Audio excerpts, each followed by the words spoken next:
berguna bagi kita semua. Perkenalkan, nama saya Hana Maria Manalu dari Program Studi Pendidikan Bahasa dan Sastra Indonesia, Universitas Riau. Di video kali ini, saya akan membahas mengenai legenda batu gantung dan asal mula nama Parapat. Sebelumnya, saya ucapkan terima kasih kepada Bapak Dr. Mangatur Sinaga M. Hum selaku dosen pengampu mata kuliah sejarah sastra ini, serta kepada Bapak Basar selaku narasumber saya. Keindahan alam di tempat wisata Indonesia memang sangat mempesona. Terdapat banyak tempat wisata yang memiliki keunikan dan nilai sejarah tersendiri yang membuat para wisatawan tertarik untuk datang. Tidak hanya wisatawan lokal, wisatawan asing juga beramai-ramai mengunjungi setiap tempat wisata di Indonesia. Salah satunya Sumatera Utara. Dikenal sebagai salah satu provinsi terbesar di Indonesia, Sumatera Utara memiliki potensi wisata yang tak boleh dipandang sebelah mata. Kamu bisa menemukan beragam pesona wisata, mulai dari wisata alam, budaya, sejarah, hingga kuliner khas.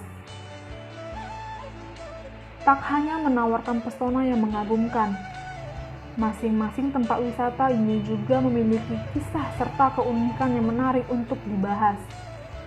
Seperti salah satu tempat di Sumatera Utara ini, ialah Danau Toba.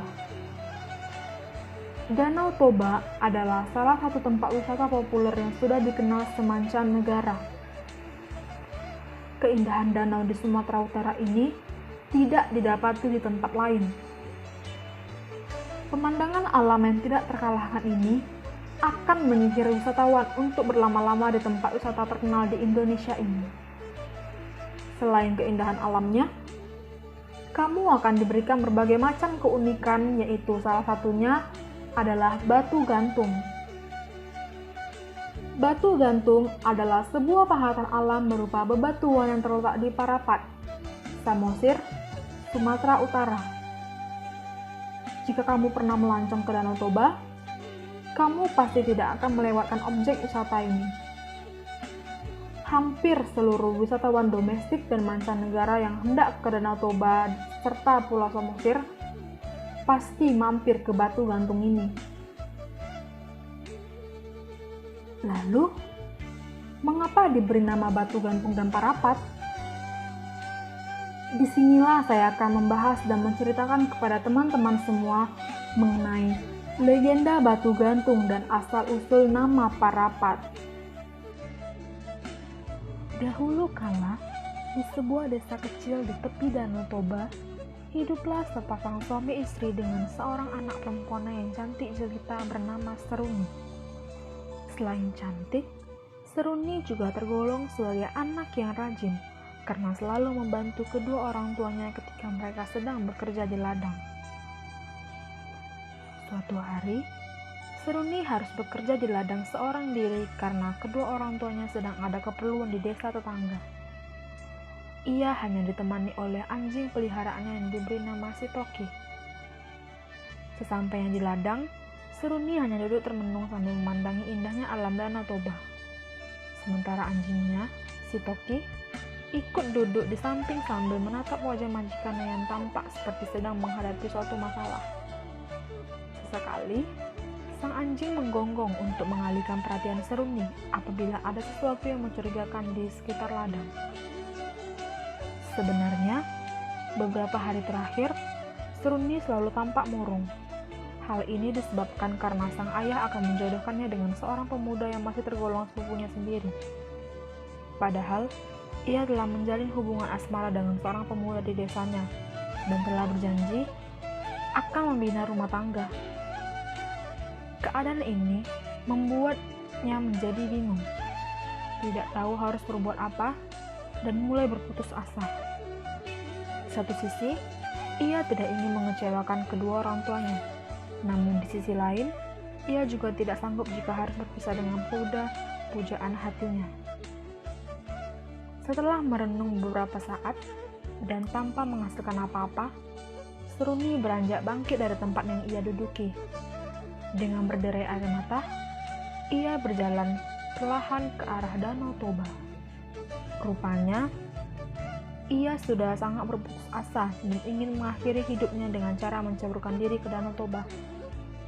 Sementara si Toki, yang juga mengikuti majikannya menuju tepi danau, hanya bisa menggonggong karena tidak tahu apa yang sedang berkecambuk di dalam benak Seruni. Saat berjalan ke tebing Danau Toba, tiba-tiba ia terperosok ke dalam sebuah lubang batu besar hingga masuk ke dasarnya. Dan karena berada di dasar lubang yang sangat gelap, membuat gadis cantik itu menjadi takut dan berteriak minta tolong kepada anjing kesayangannya. Namun karena si Toki hanyalah seekor binatang, maka ia tidak mampu berbuat apa-apa kecuali terus menggonggong di sekitar mulut lubang. Akhirnya, gadis itu pun mulai putus asa dan berkata dalam hati, "Ah, lebih baik aku mati saja." Setelah berkata seperti itu, entah mengapa, dinding-dinding lubang tersebut mulai merapat. Parapat batu, seru Seruni agar dinding batu semakin merapat dan menghimpit tubuhnya. Lihat kejadian itu, si Toki langsung berlari ke rumah untuk meminta bantuan. Sesampainya di rumah, si Toki segera menghampiri orang tua Seruni yang kebetulan sudah berada di rumah. Sambil menggonggong, mencakar-cakar tanah, dan mondar-mandir di sekitar majikannya, si Toki berusaha memberitahu bahwa Seruni dalam keadaan bahaya. Sadar akan apa yang disyaratkan oleh si anjing, orang tua Seruni segera beranjak menuju ladang. Keduanya berlari mengikuti si Toki hingga sampai ke tepi lubang tempat anak gadis mereka terperosok. Ketika mendengar jeritan anaknya dari dalam lubang, sang ibu segera membuat obor sebagai penerang karena hari telah senja. Sementara sang ayah berlari kembali menuju desa untuk meminta bantuan para tetangga. Tak berapa lama kemudian, sebagian besar tetangga telah berkumpul, dan mereka bersama-sama menuju lubang tempat Seruni terperosok. Sesampainya rombongan di ladang, sambil bercucuran air mata, ibu Seruni berkata kepada suaminya, "Pak, lubangnya terlalu dalam dan tidak tembus cahaya. Aku hanya mendengar sayup-sayup suara anak kita yang berkata, 'Parapat batu.'" Tanpa menjawab pertanyaan istrinya, ayah Seruni segera melenggok ke dalam lubang dan berteriak memanggil anaknya. Beberapa kali mereka berteriak, namun tidak mendapat jawaban dari Seruni. Hanya suara Seruni terdengar sayup-sayup yang menyuruh batu di sekelilingnya untuk merapat dan menghimpitnya.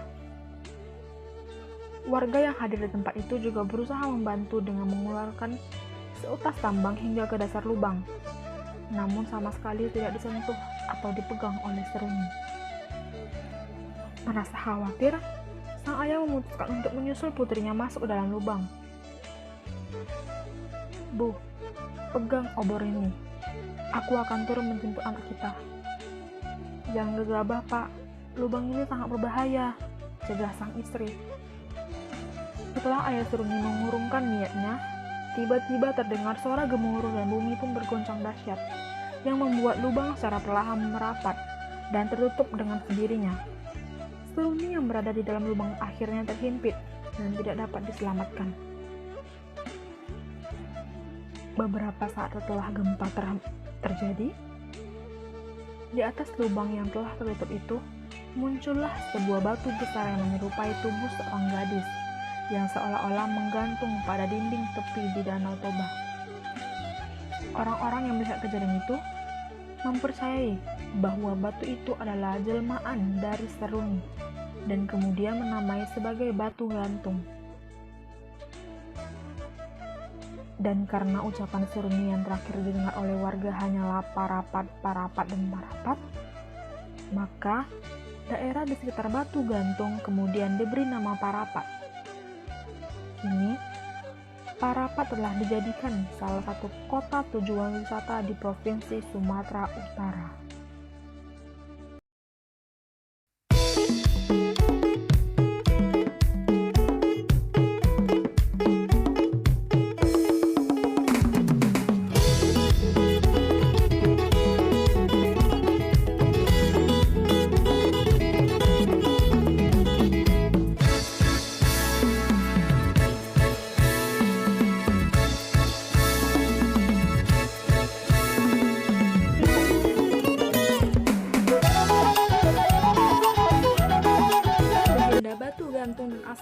Muhammad Parafat. Mudah-mudahan apa yang saya sampaikan dalam video ini dapat bermanfaat dan menambah wawasan baru bagi teman-teman semua. Dan semoga setiap sejarah sastra yang ada di Indonesia dapat dipertahankan dan dilestarikan sampai ke generasi berikutnya. Akhir kata, saya ucapkan terima kasih dan mohon maaf jika ada kesalahan dan kekurangan. Sampai jumpa.